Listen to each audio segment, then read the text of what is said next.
Assalamualaikum warahmatullahi wabarakatuh. Perkenalkan, nama saya Hilal Al-Anbiya, NIM C1C01801 dari kelas R09 Akuntansi.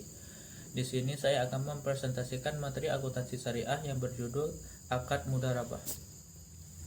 Di dalam materi akad mudharabah ini terdapat 6 pembahasan. Yang pertama, pengertian akad mudharabah, yang kedua, jenis akad mudharabah, yang ketiga, dasar syariah, yang keempat, prinsip pembagian hasil usaha, yang kelima, perlakuan akuntansi PSAK 105, dan yang keenam, ilustrasi kasus akad mudharabah. Yang pertama adalah pengertian akad mudharabah. Mudharabah berasal dari kata ardarbi fil ardi, yaitu berpergian untuk urusan dagang. Disebut juga qirad yang berasal dari kata al-qard yang berarti potongan, karena pemilik memotong sebagian hartanya untuk diperdagangkan dan memperoleh sebagian keuntungan.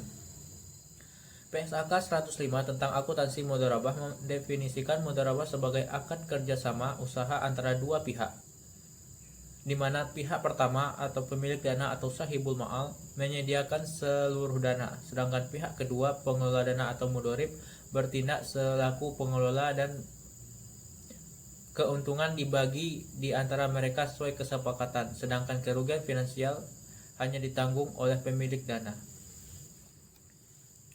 Selanjutnya adalah jenis-jenis akad mudharabah. Yang pertama, mudharabah mutlaqah adalah mudharabah yang dimana pemilik dana memberikan kebebasan kepada pengelola dana dalam pengelolaan investasinya. Yang kedua, mudharabah muqayyadah adalah mudharabah di mana pemilik dana memberikan batasan kepada pengelola, antara lain mengenai dana, lokasi, cara dan atau objek investasi atau sektor usaha. Dan yang ketiga, mudharabah musyarakah, yaitu mudharabah di mana pengelola dana menyertakan modal atau dananya dalam kerjasama investasi. Yang selanjutnya adalah dasar syariah. Yang pertama adalah sumber hukum akad mudharabah. Menurut ijma ulama, mudharabah hukumnya jaiz atau boleh. Hal ini dapat diambil dari kisah Rasulullah yang pernah melakukan mudharabah dengan Siti Khadijah. Sumber hukum yang menjadi dasar akad mudharabah yaitu Al-Quran dan Sunnah. Rukun dan ketentuan syariah akad mudharabah.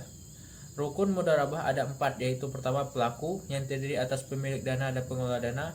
Yang kedua, objek mudharabah berupa modal dan kerja. Yang ketiga, ijab kabul atau serah terima. Dan yang keempat, nisbah keuntungan. Yang selanjutnya, berakhirnya akad mudharabah. Akad mudharabah dapat berakhir karena hal-hal sebagai berikut. Sabik 2008. Yang pertama, dalam hal mudharabah tersebut dibatasi waktunya, maka mudharabah berakhir pada waktu yang telah ditentukan. Yang kedua, salah satu pihak memutuskan mengundurkan diri. Yang ketiga, salah satu pihak meninggal dunia atau hilang akal. Yang keempat, pengelola dana tidak menjalankan amanahnya sebagai pengelola usaha untuk mencapai tujuan sebagaimana dituangkan dalam akad. Dan yang kelima, modal sudah tidak ada. Yang selanjutnya adalah prinsip pembagian hasil usaha PSAK 105 Part 11. Pembagian hasil usaha mudharabah dapat dilakukan berdasarkan penghasilan usaha mudharabah. Dalam praktik dapat diketahui berdasarkan laporan bagi hasil atas realisasi penghasilan hasil usaha dari pengelola dana. Tidak diperkenankan mengakui pendapatan dari proyeksi hasil usaha. Contoh perhitungan pembagian hasil usaha berikut ini adalah laporan laba rugi dari usaha yang menggunakan akad mudharabah.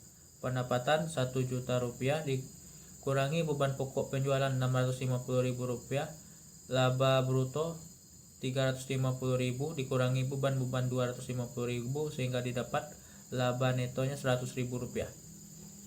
Adapun pembagian keuntungannya adalah sebagai berikut. Yang pertama, jika berdasarkan prinsip bagi laba atau profit sharing, maka nisbah antara pemilik dana dan pengelola dana adalah 30 banding 70, sehingga pemilik dana mendapatkan 30% dikali 100 ribu rupiah sama dengan 30 ribu rupiah, sedangkan pengelola dana mendapatkan 70% dikali 100 ribu rupiah sama dengan 70 ribu rupiah.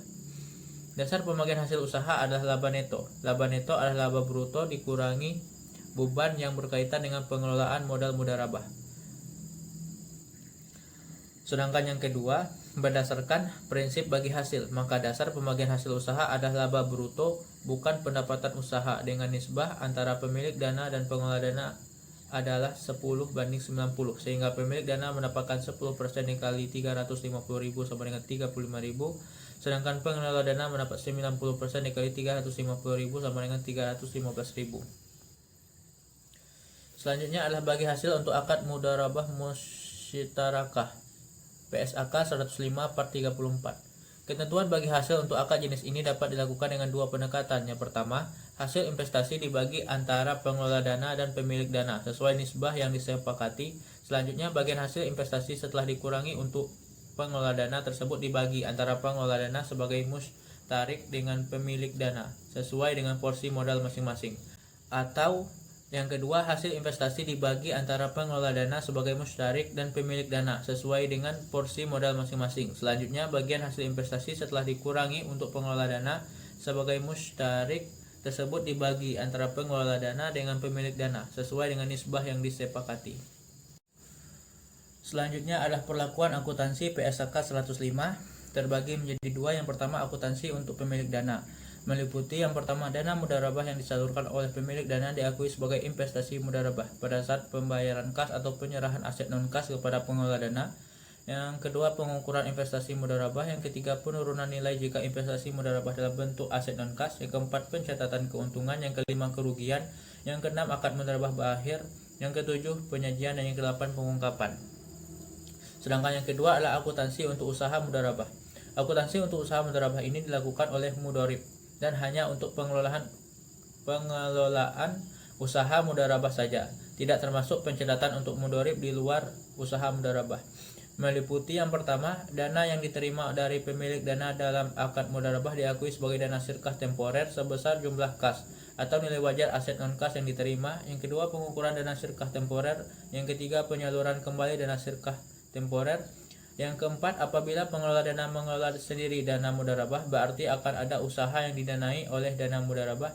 Yang kelima, kerugian. Yang keenam, pada saat akad mudharabah berakhir. Yang ketujuh, penyajian. Yang kedelapan, pengungkapan. Selanjutnya adalah ilustrasi kasus akad mudharabah.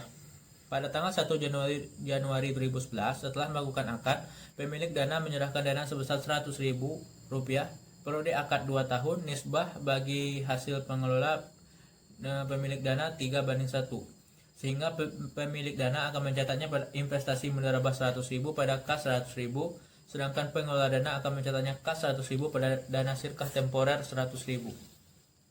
Pada tanggal 31 Desember 2011, jika hasil pengolahan dana selama setahun 2011 adalah memperoleh pendapatan 10.000 dan menanggung beban 8.000, maka pengelola dana akan mencatat pendapatan dan beban. Kemudian di akhir periode akan dibuat jurnal penutup, di mana kas pada piutang 10.000 pada pendapatan 10.000, beban 8.000 pada kas atau hutang 8.000, pendapatan 10.000 pada beban 8.000, dan pada pendapatan yang belum dibagikan 2.000. Selanjutnya, membagi laba sesuai nisbah. Pengelola dana akan mendapat 3/4 dikali 2.000 sama dengan 1.500. Pemilik dana 1/4 dikali 2.000 sama dengan 500. Jika pembayaran langsung kepada pemilik dana, maka pemilik dana akan mencatatnya kas 500 pada pendapatan bagi hasil 500. Jika tidak dibagi langsung, maka pemilik dana akan mencatatnya piutang bagi hasil 500 pada pendapatan bagi hasil 500. Pada saat penerimaan uang, kas 500 pada piutang bagi hasil 500. Sedangkan pengelola dana akan mencatatnya pendapatan yang belum dibagikan 2.000 pada kas 2.000.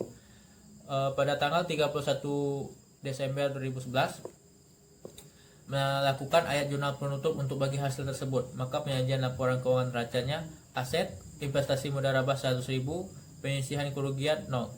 Sedangkan pengelola dana mencatatnya hutang bagi hasil mudharabah 0, dana sirkah temporer 100.000, penyisihan kerugian 0. Baiklah, sekian presentasi dari saya. Apabila terdapat kesalahan atau kekeliruan, saya mohon maaf. Saya akhiri, wabillahi taufiq wal hidayah. Wassalamualaikum warahmatullahi wabarakatuh.